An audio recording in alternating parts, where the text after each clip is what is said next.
G'day and welcome to the RetroTinker. Today we're going to be working on the first of what I hope will be a series of special projects that I'm calling the Masters of the Wild West.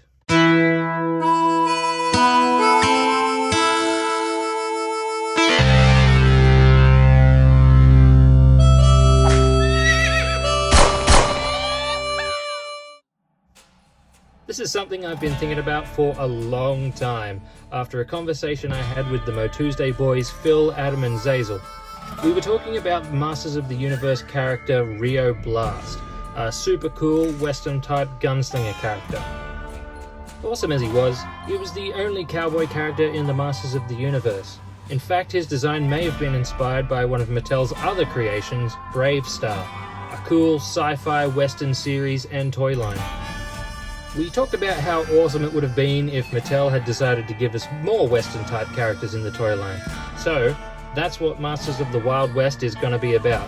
We're going to be making some Masters of the Universe customs with a Wild West theme. So, for this first of hopefully many Masters of the Universe Wild West episodes, I'm going to be making a brand new character. Some episodes might be customs of existing characters, some will be brand new characters I've made up, and some will be characters inspired by my good friends.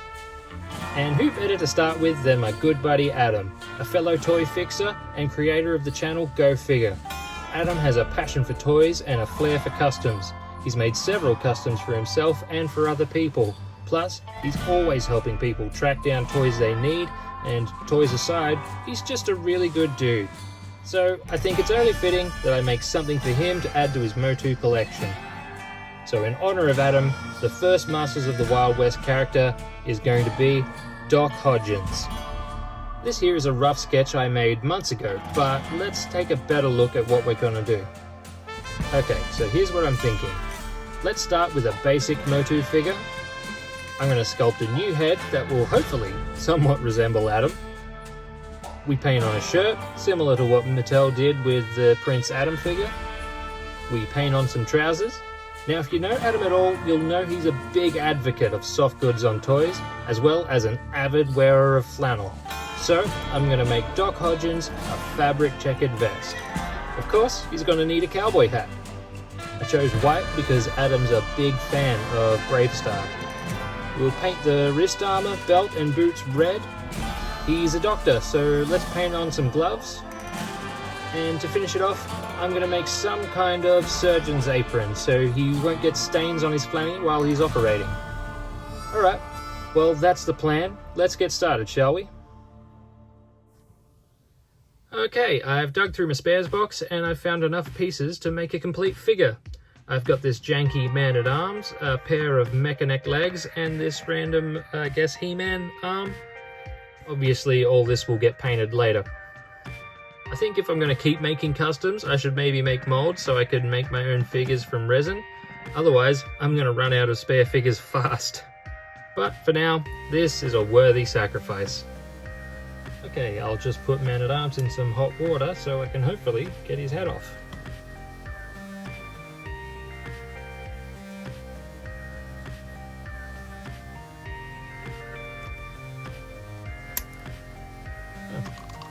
That came out easy.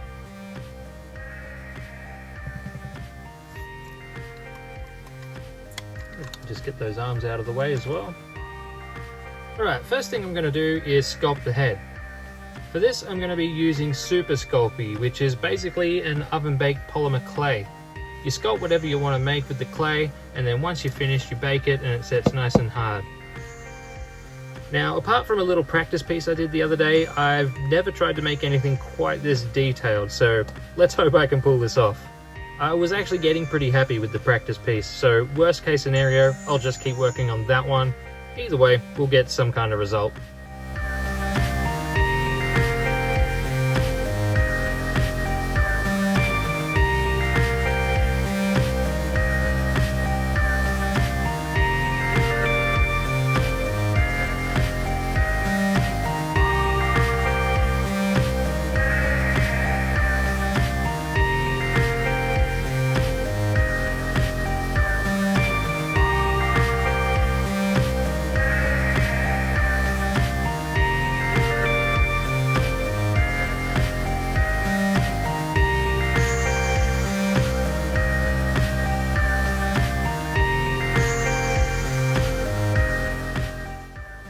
Alright, it's all soft and malleable now. It's ready to sculpt. Alright, I've just got Fisto here as a rough size guide, and then I'll make a rough skull shape with a bit of a neck on it, and then you just keep adding more and more detail until hopefully I get a result.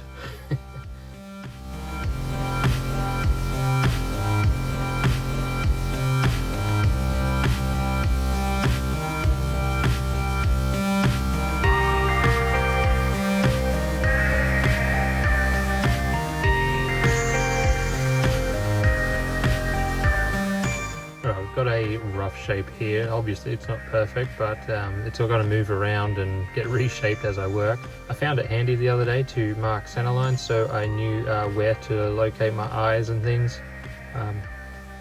Just helped get the proportions a bit closer. Yeah, let's keep going.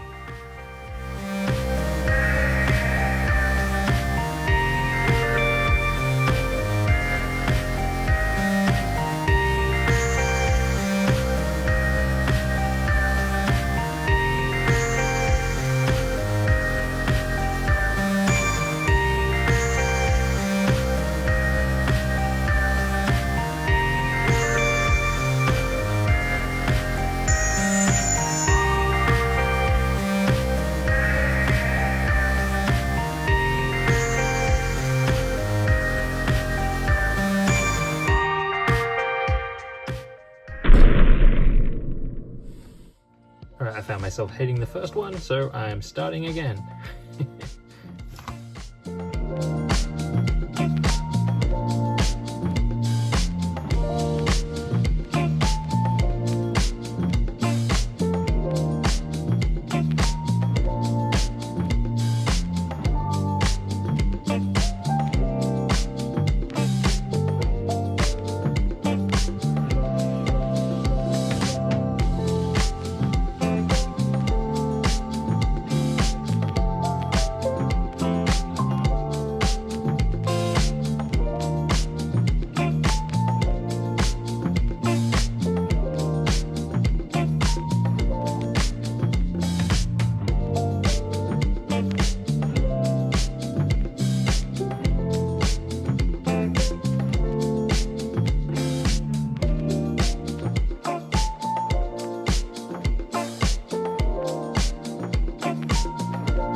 So far, it's looking a little bit more like a handsome Squidward than, than Adam.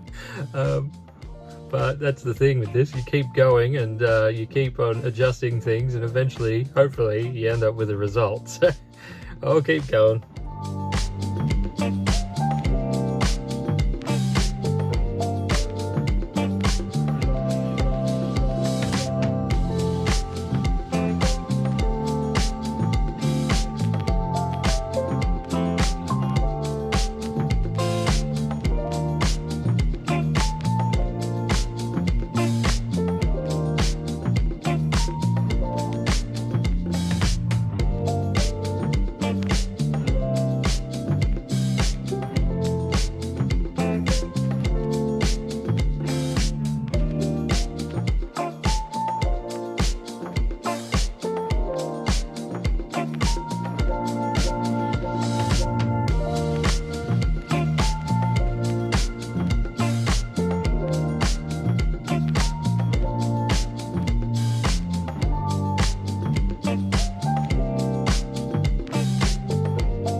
Well, I'm sculpting away and it's coming along, but frankly, I think this looks a bit more like Phil than it does Adam at the moment.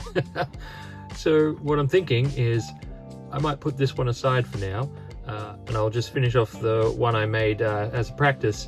I will get back to this one and finish it though, because yeah, good news, Phil, I've already started your figure apparently.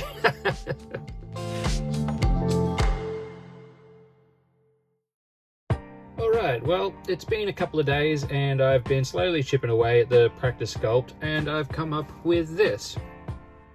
I think this looks kind of Adam-ish, or at least an Eternian version of Adam. Frankly, I can think of a bunch of people that it looks like, so it's probably going to be a good thing for future customs if it's a little generic. I also ended up finishing off the Phil sculpt as well, and I'm actually pretty happy with both of them. So now I guess it's time to bake them. I'll chuck them in the oven, and after that we'll be able to mix up some milliput and sort out any remaining fine details. Alright, while they're baking, let's make a little mould of this neck flange on Man-at-Arms here. That way we can make copies and attach them to the Sculpey heads later.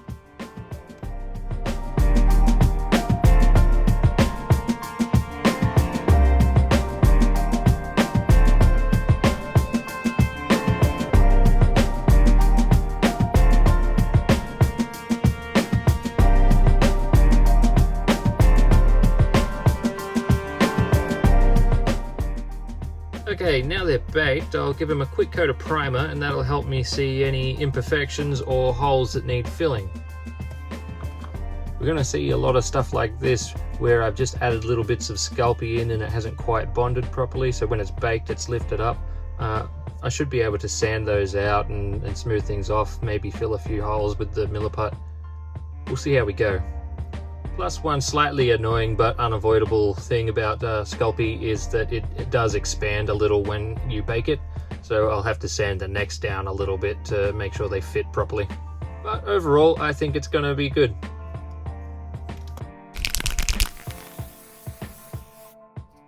Okay, they're actually not so bad. Those parts that I had worried were lifting up, it had just gone pale because they're just thin, so it's actually looking pretty good. I've got a few little pinholes I have to fill in the corner of the eyes, a little bit at the bottom of Phil's nose here, but all in all I don't think there's going to be that much to do other than a little sanding and smoothing out.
They're looking pretty good, so we'll let the milliput set and then give them a sand.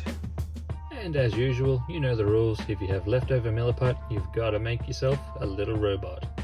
It's the law. Alright, while the milliput's setting, we can remove the head from the mold, and then we can cast a couple of the neck flanges.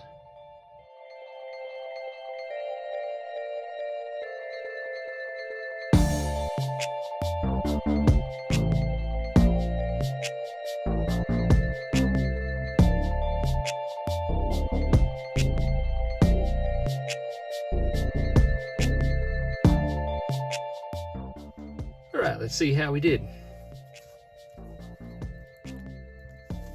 And I think that's going to be usable. Happy days. So now all I need to do is sand off the excess plastic on here, and then I can glue them onto the bottom of the heads.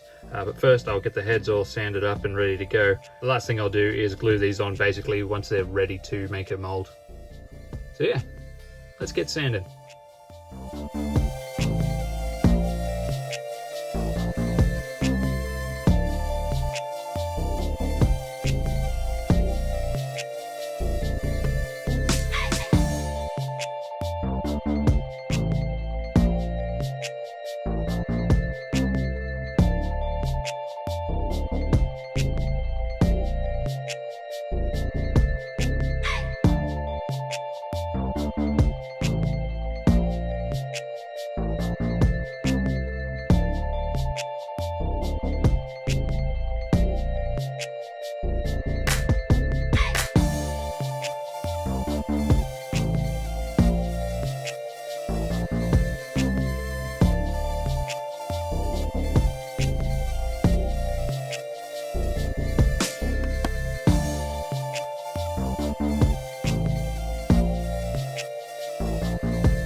Alright, these are about as good as I'm going to get them at this point, I think.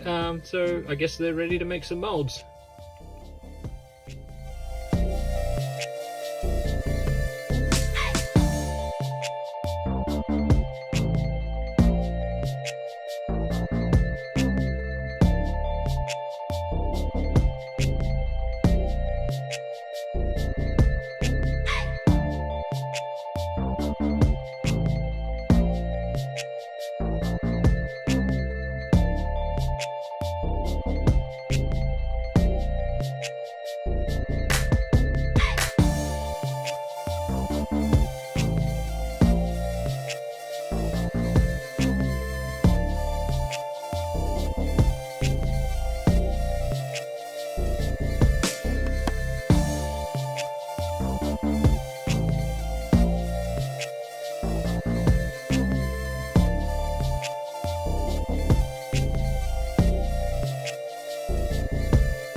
Well, as you just saw, I didn't mix up quite enough silicone there, but the good thing is you can just throw in little chunks of old leftover bits and pieces in there to raise the level up a bit. So now we get to see how we went.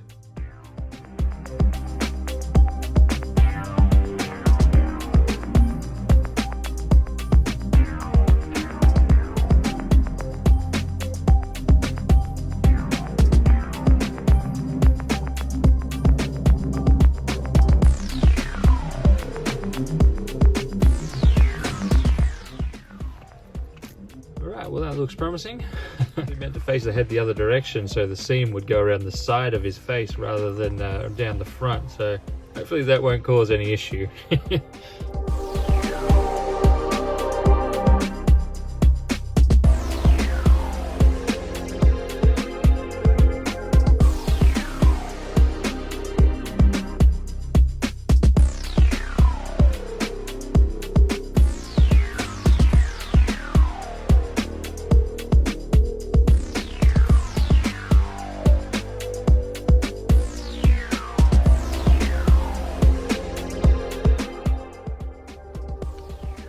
see how we did.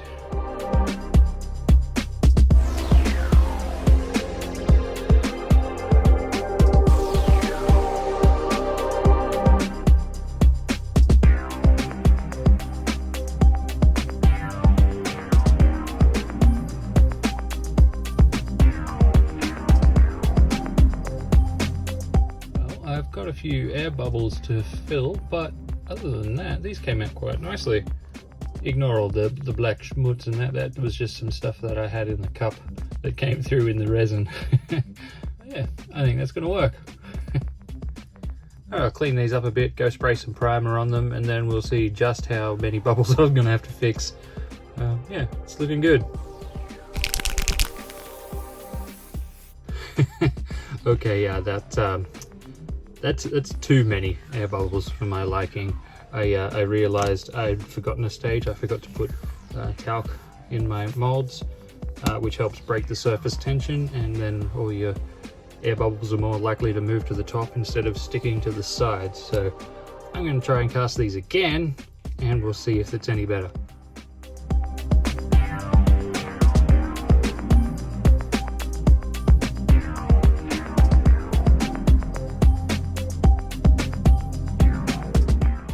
Alright, let's see how we did this time.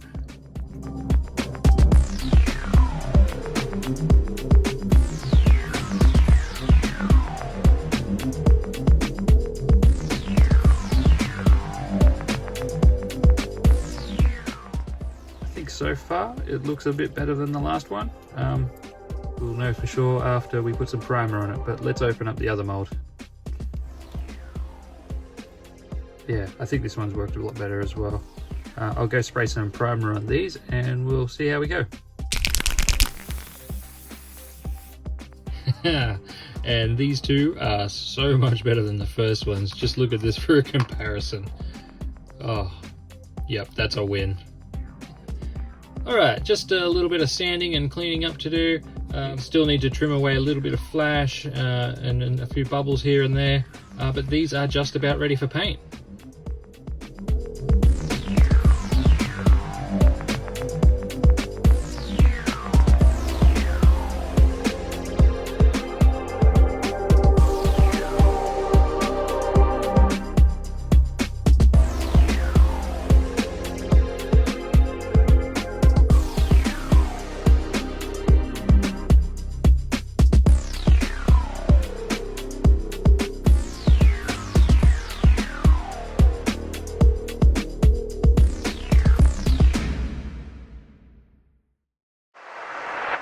Alright, these are now ready for paint, but sadly, that is the end of part one.